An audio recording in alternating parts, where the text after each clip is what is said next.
Egypt in its final Ptolemaic decades no longer moved with the confidence of an eternal land, but with the careful patience of something that knew it was being watched. The Nile still rose and fell with ritual certainty, spreading its dark water across the fields before retreating again, leaving behind the familiar promise of grain and continuity, yet even this ancient rhythm now felt observed, counted, and quietly depended upon by distant powers. Along its banks, farmers repeated gestures older than memory, while in Alexandria scribes adjusted their ledgers to Roman standards, and priests whispered prayers that felt heavier each year.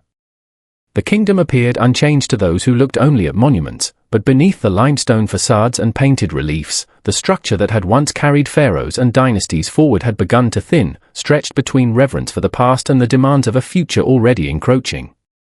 Alexandria stood at the center of this tension, a city built not to endure time, but to command it. Its harbors were crowded with ships bearing grain, papyrus, marble, and rumor, their hulls creaking as they pressed against stone quays polished smooth by generations of commerce. Greek philosophers debated beneath colonnades where Egyptian incense still clung to the air, and Roman merchants lingered at the edges of conversation, listening more than speaking. The great library remained, though diminished, its shelves scarred by absence as much as knowledge, while smaller archives multiplied quietly in private villas and administrative chambers. This was a city that recorded everything, yet trusted nothing fully, where words were copied twice and decisions were rarely written down at all. In temples beyond the city, the old gods still received offerings, but the tone had changed. Priests performed rituals with exactness, yet their voices carried an undercurrent of maintenance rather than belief, as though continuity itself had become the purpose. Statues were washed, lamps lit, hymns recited, but outside the sanctuaries, Roman legal language crept into contracts, and Latin commands echoed in barracks built near sacred ground. Egypt's divine order had not vanished, but it now existed alongside another system that did not recognize gods as rulers, only resources and obligations. Cleopatra entered this world not as an interruption, but as a continuation shaped by constraint. Raised within palace walls that held more documents than weapons, she learned early that survival depended on comprehension rather than force.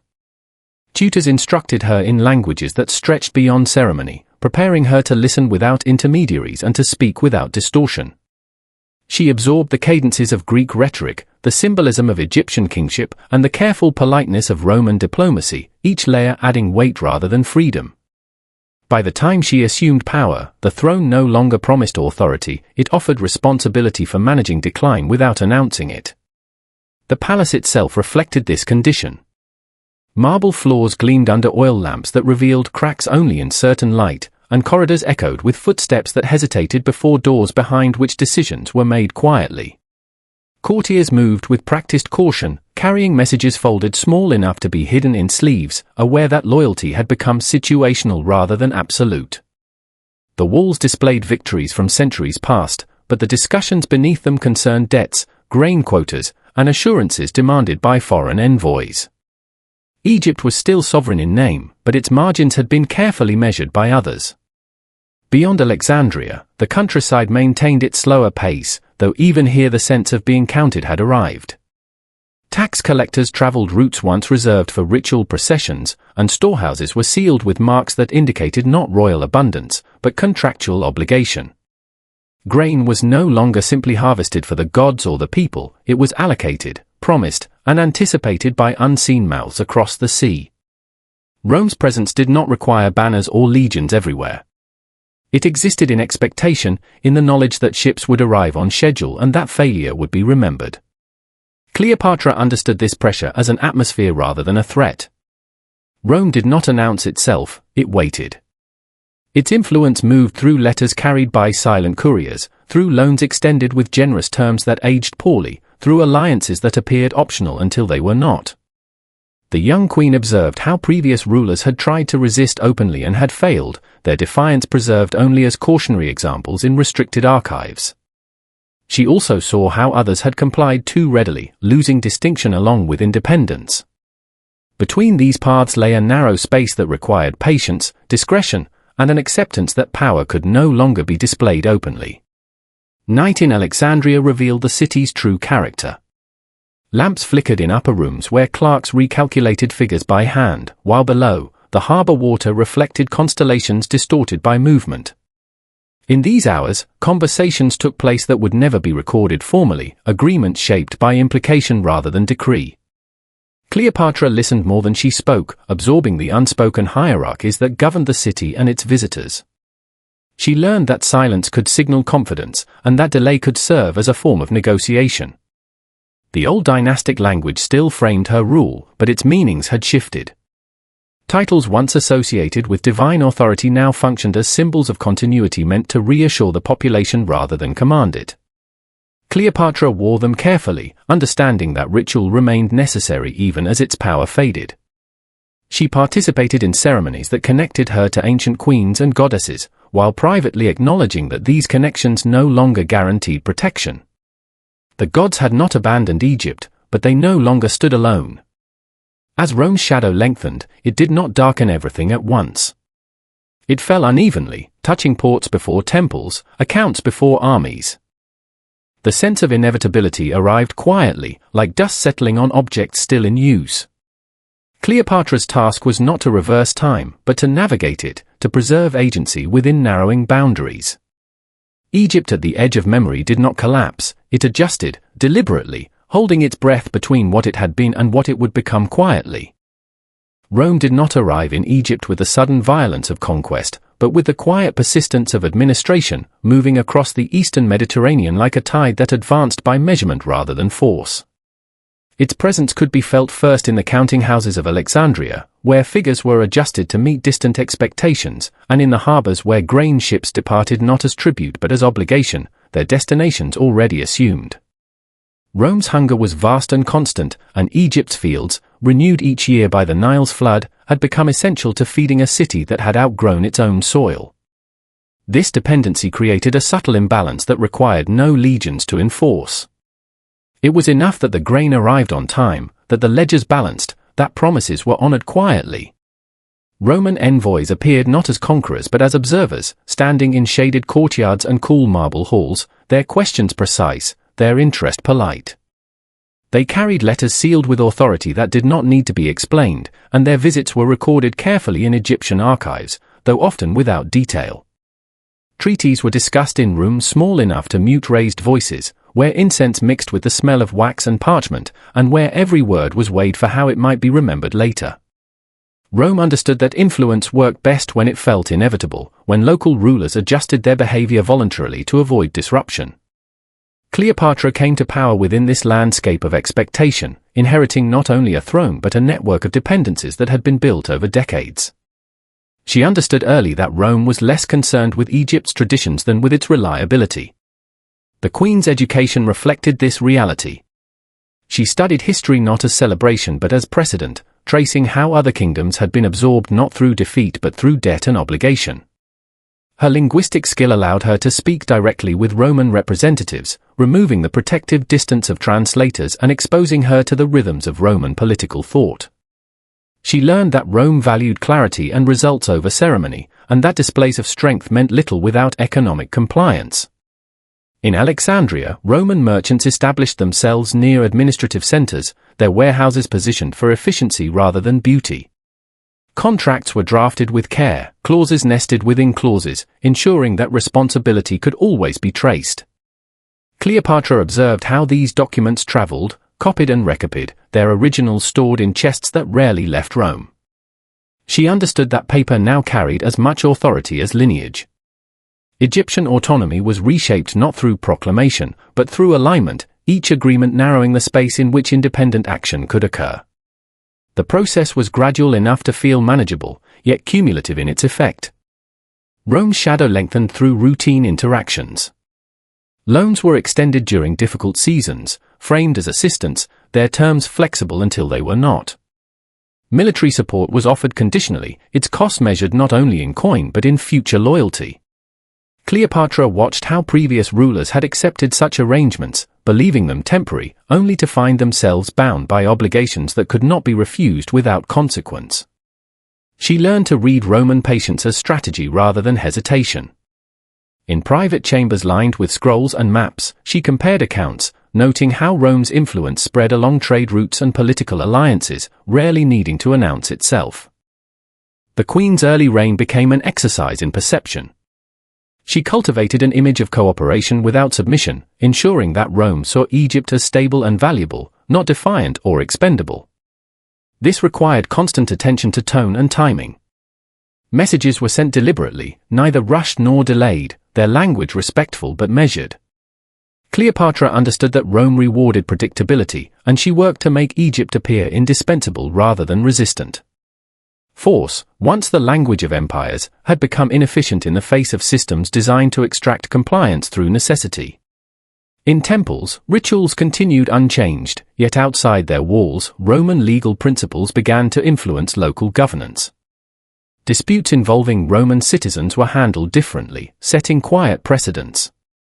Cleopatra observed these shifts with care, recognizing that sovereignty eroded most effectively when its loss appeared procedural rather than imposed. She did not resist openly, knowing that such gestures would be noted unfavorably. Instead, she focused on maintaining relevance, ensuring that Egypt's role in Rome's survival remained visible. The grain shipments became symbols of connection as much as supply, their safe arrival reinforcing mutual dependence. At night, in rooms lit by a single lamp, Cleopatra reviewed reports delivered by silent couriers who moved through the city without attracting notice. These documents detailed Roman debates, changes in leadership, and shifting priorities, allowing her to anticipate demands before they were made. She understood that survival now depended on foresight rather than reaction.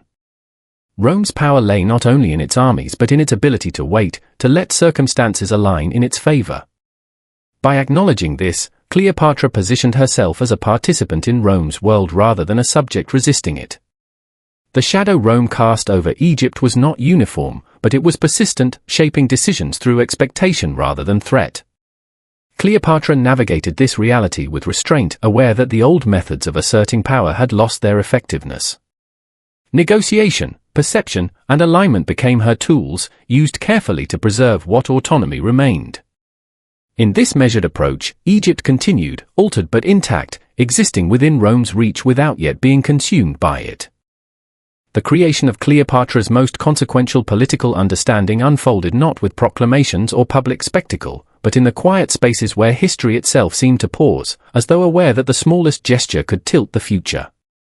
Alexandria's corridors, still warm from midday light, held the faint aroma of oil lamps and ink, and in these chambers, she convened audiences with careful discretion. Courtiers moved with measured steps, aware that the weight of a single nod or the precise phrasing of a greeting could ripple outward into corridors far beyond their sight. The alliance she would forge with Rome was not written across scrolls in the manner of treaties or decrees, it existed instead in the subtle choreography of attention, recognition, and strategic presence. Silent couriers carried letters folded so tightly that they could rest in a sleeve without detection, their contents whispered rather than declared. Meetings were arranged in rooms shielded from the glare of the city, spaces where the walls seemed to absorb both the sound and the intent of conversation. Here, gestures mattered more than words, the careful placement of a seat, the handing over of a cup of wine, the unhurried orientation of a map, each an element in a diplomacy that relied on suggestion as much as instruction. Cleopatra's awareness of these nuances was meticulous. She had inherited a throne under pressure, and she understood that the survival of her kingdom depended less on force than on the perception of indispensability. Rome, a power that often required nothing more than attention and adherence to expectation, responded not to loud assertion but to persistent, subtle reliability. In the private chambers of the palace, the queen would review reports delivered in the stillness of early morning.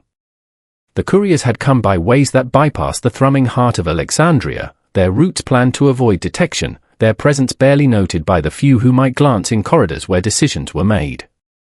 These documents, sometimes folded dozens of times and sealed with wax, contained intelligence on Roman deliberations, the movement of influential figures, and the undercurrents of negotiation that would never appear in official records. Cleopatra read them with a mind attuned to both content and cadence, discerning intent from punctuation as much as from phrase. She recognized that influence in this era rarely operated through forceful command, it moved quietly, in the space between recognition and obligation, in the gap where silence signaled understanding. Favors extended, debts acknowledged, symbolic gestures, these were the instruments of power, wielded with precision, and they required patience to cultivate. The Nile flowed beyond the palace walls as it had for centuries, its waters reflecting the shifting light of dusk that slowly dimmed across Alexandria. In its mirrored surface, Cleopatra could see the reflection of a city poised between continuity and change, between the visible grandeur of temples and the hidden mechanisms of politics. Rome's presence was pervasive yet intangible. It could be felt in the counting of grain, in the timing of shipments, in the arrangement of ships at harbor.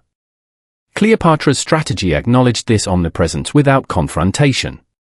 She positioned Egypt as essential, not through confrontation, but by creating a dependency that Rome recognized yet seldom articulated. The alignment was quiet, almost imperceptible, but it carried the weight of survival. The Queen's early interactions with Roman emissaries were careful exercises in restraint. They met in chambers whose lamps cast shadows that softened expressions, where conversation could linger without spectacle. Every word was measured, every pause considered, each gesture a signal.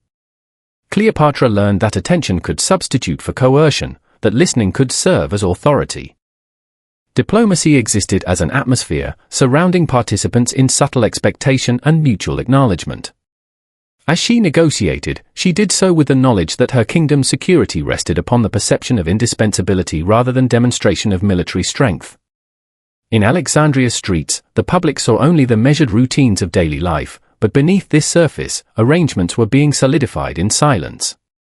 Couriers delivered instructions, messengers observed local conditions, and scribes prepared reports that would never leave the palace. These documents, often hidden in drawers beneath loose floorboards or tucked in forgotten corners of libraries, became part of the unseen machinery that sustained the alliance. Every detail mattered: a correctly folded scroll, a sign carefully displayed, a meeting arranged at the precise hour. Cleopatra's understanding of Rome was rooted in observation. She noted how the Republic, or, increasingly, its leading figures, responded to initiative versus expectation, to consistency versus grandeur. Her attentiveness transformed Egypt from a reactive player into an indispensable partner, capable of shaping outcomes quietly through alignment, presence, and strategic acknowledgement. The Queen's approach was not impulsive, it was deliberately paced to allow Rome to perceive stability and continuity in Egypt, and to value that stability as part of its broader calculations. In this, the alliance became a shared understanding, an arrangement more felt than spoken, a network of obligations recognized in gesture, tone, and attention. Rome did not demand affection or loyalty, it required certainty and reliability, and Cleopatra provided both without ever appearing to yield. Her authority within the palace was exercised subtly, as well. Advisors and attendants moved within rooms where decisions were made behind doors that closed softly on hushed counsel. Candlelight illuminated maps and ledgers, highlighting grain stores, troop movements, and resource allocations with careful, deliberate detail. Every figure marked, every notation written, contributed to a structure of control that functioned as both record and instrument. The physical spaces themselves, drawers lined with wax tablets, scrolls rolled and tied with fraying cords, oil lamps burning with steady flame, served as extensions of Cleopatra's presence, a quiet reinforcement of her capacity to shape events through careful observation and patient orchestration.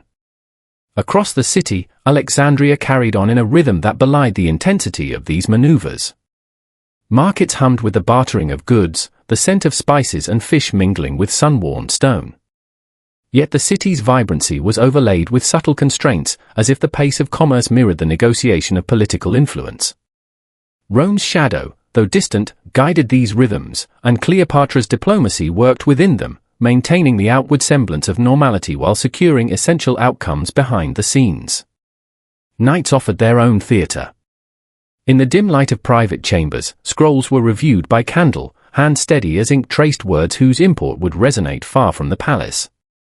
Couriers, unseen and unheard, slipped through alleys to deliver intelligence, to confirm agreements, to ensure that the silent understanding between Egypt and Rome remained intact.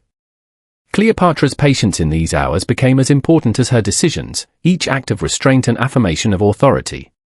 The alliance she nurtured was therefore not dramatic, it was an accumulation of quiet acts, each adding to a structure too subtle to observe yet too integral to ignore. It was maintained through observation, through the recognition of mutual necessity, and through a careful attention to timing, tone, and perception. In Alexandria, the rhythm of the city continued, the Nile reflecting stars, the lamps burning steadily, the couriers moving with deliberate silence, while within the palace, Cleopatra ensured that Egypt existed as indispensable in Rome's calculations, not through spectacle, but through measured, unspoken understanding. In this unbroken chain of quiet influence, the kingdom's survival and autonomy were preserved, not by force, but by an alliance unspoken, recognized in gesture, in attention, and in the slow, deliberate mechanics of statecraft that rarely left the archives, yet shaped the course of history with unassuming persistence. The ramifications of Cleopatra's careful maneuvering unfolded with a subtlety that demanded attention to the rhythms of empire, as if the world itself waited to observe the outcome of decisions made in shadowed rooms far from public notice. Alexandria, with its limestone facade softened by centuries of sun and salt from the nearby sea, continued its measured rhythm of commerce and ritual, yet within its administrative heart, choices made by the queen and her advisors sent ripples outward that were almost imperceptible to casual observation, yet indispensable to the machinery of Rome. Grain shipments arrived punctually, accounts balanced with precision, and messages passed through invisible channels, folded tight and sealed with wax, conveying information that shaped expectation rather than issuing command. Each of these acts, quiet in themselves, became threads in a web that extended across the Mediterranean, linking Alexandria's silent halls to the far-off chambers of Roman power. In the city's cooler interior rooms, where light filtered dimly through latticed windows and candles burned low beside stacked scrolls, couriers moved with deliberate, almost imperceptible steps. Their paths were designed to avoid notice, their deliveries executed with the kind of discretion that gave no hint of the broader significance they carried. Within these walls, Cleopatra considered the alignment of interests with Rome not as an event, but as a process, a persistent, patient shaping of circumstance that would only fully reveal its impact through time. Beyond Egypt, Rome was in constant motion, yet the empire's immense machinery depended upon stability in regions that seemed distant but were, in fact, essential to the balance of power.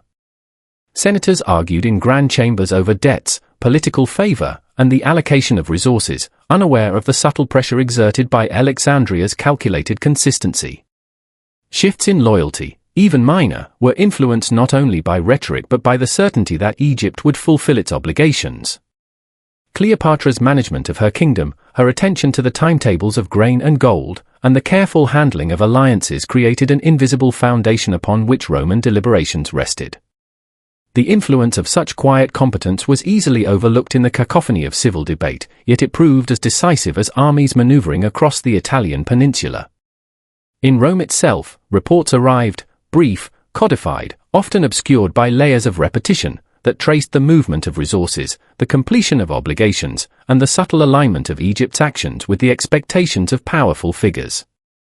These documents, stored in libraries and private offices, became instruments of anticipation and calculation, shaping the strategies of men who could not see the rooms in Alexandria where the queen reviewed them by lamplight. Decisions made in Alexandria, measured and deliberate, intersected with Roman civil struggles in ways invisible to those outside the intimate network of power. When factions disputed succession or authority, they did so against the backdrop of Egypt's reliability, a certainty in an otherwise shifting landscape. Small gestures, a prompt report, a timely loan, an unremarkable audience with a visiting envoy, were magnified by distance and expectation, carrying weight far beyond their immediate context. Cleopatra's hand was present in these outcomes. Though her presence remained unremarked, her influence absorbed quietly into the logic of empire. The palace itself bore witness to the subtleties of governance. Rooms lined with scrolls, drawers filled with correspondence, and tables bearing ledgers marked with ink that had darkened with age became arenas of silent deliberation. Decisions were laid upon one another, contingent upon observation, analysis, and anticipation.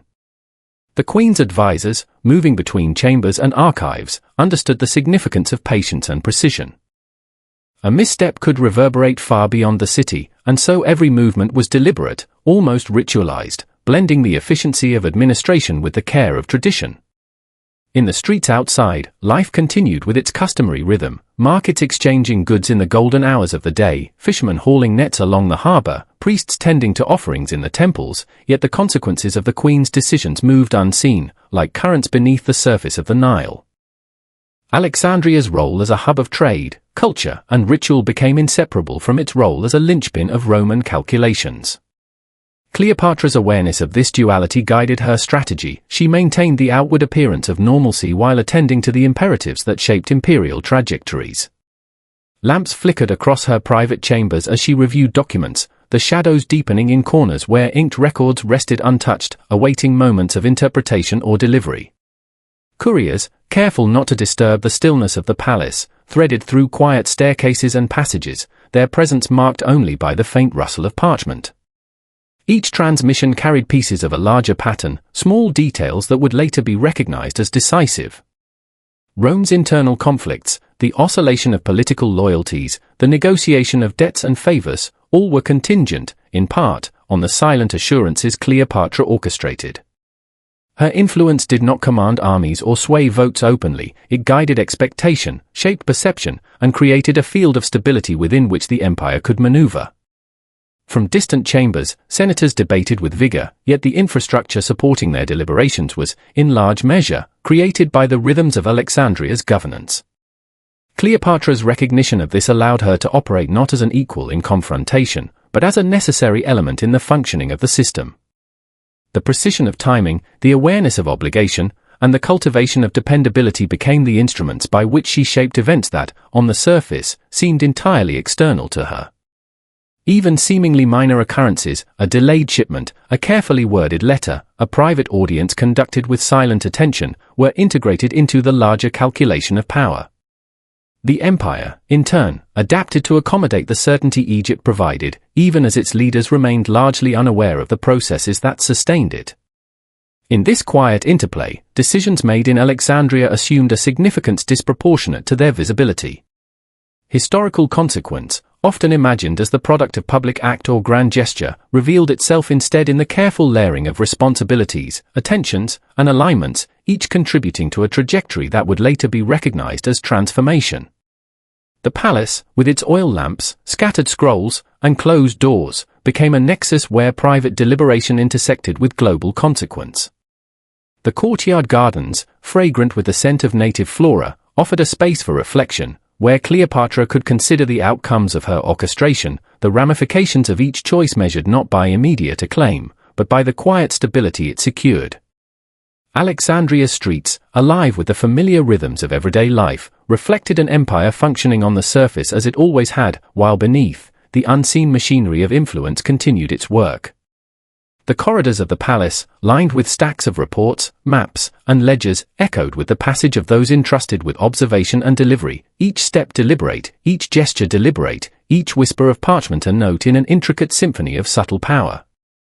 Across the Mediterranean, Rome's factions contended, unaware that their options were shaped by the predictability and reliability cultivated thousands of miles away. Cleopatra's alliance, unspoken and uncelebrated, guided the empire's course not through spectacle but through the quiet, patient exertion of influence. Decisions made with candlelight, in the quiet turning of pages and the folding of letters, reshaped trajectories, setting in motion consequences whose magnitude would only be understood in retrospect. In this expansive network of interdependence, the subtle act of compliance became as consequential as the loudest declaration, and the patient orchestration of trust and reliability emerged as the true instrument of historical change. Egypt's stability, maintained in the careful rhythms of Alexandria, proved essential not only to the survival of the kingdom itself but to the functioning of an empire whose calculations depended upon it. In the glow of oil lamps, amidst the shadows of scrolls and drawers, Cleopatra's quiet decision stretched across seas, through time, and into the very machinery of empire, demonstrating that influence, when exercised with care, could reshape civilizations without spectacle, leaving its mark in the deep, measured architecture of history rather than in its noise. The absorption of Egypt into the Roman world did not arrive in a storm of violence or the spectacle of conquest. It unfolded as a quiet, measured transition, its passage marked by continuity as much as change. Alexandria, still glimmering along the Nile's braided channels, preserved the rhythms of everyday life even as sovereignty shifted imperceptibly. The streets carried the familiar scent of sun-warmed stone and the mingled aroma of market spices, incense, and the river itself, yet within the palace walls, the machinery of governance had been subtly transformed. Oil lamps burned in the same niches as centuries past, illuminating scrolls, ledgers, and maps, their shadows deepening the corners of rooms that once contained only the intimate deliberations of a sovereign queen. The courtyards and stairwells that had borne the careful steps of couriers and messengers now saw them passing with duties redirected, as new hands moved within systems that Cleopatra and her advisors had calibrated with such patient precision. Egypt's transition to Rome was not abrupt, it was procedural, almost invisible to the unobservant, yet every act had been prefigured by prior arrangements, by the patience, observation, and careful alignment that marked Cleopatra's reign. The queen herself, whose life had been a study in anticipation and negotiation, became a figure refracted through memory rather than presence. Her strategies, once enacted in candlelit chambers where ink scrolls were reviewed and sealed with wax, now lingered in the rhythms of administration, in the timing of shipments, in the expectation of stability that the empire had come to rely upon. Alexandria remained, outwardly unchanged, yet each document, each carefully folded letter, carried the residue of her decisions. The oil lamps flickered in quiet corners, throwing light over ancient stone and parchment, illuminating the traces of governance that had quietly shaped the currents of history. There was no celebration in this absorption, no ceremonial end, only the slow layering of authority that reconciled past independence with new integration. Couriers continued their passage along hidden stairways and narrow alleys, their steps almost ritualistic, delivering records and reports that now served a larger apparatus of administration rather than a sovereign's immediate council. These silent movements preserved continuity, the hidden pulse of a kingdom that no longer acted independently but whose systems remained functional, reliable, and orderly. In Alexandria's libraries, drawers that once held the private records of a queen now contained compilations for Roman officials, their contents catalogued with methodical care. Scrolls of treaties, ledgers of grain shipments, notes on alliances, everything was preserved, though the authority behind them had subtly shifted.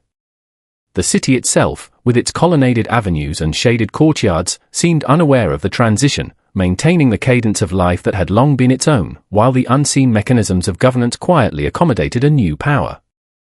Cleopatra's alliance, once exercised in nuanced gestures and measured speech, became a template for continuity. What had been a response to the pressures of Rome now served as a framework for orderly absorption.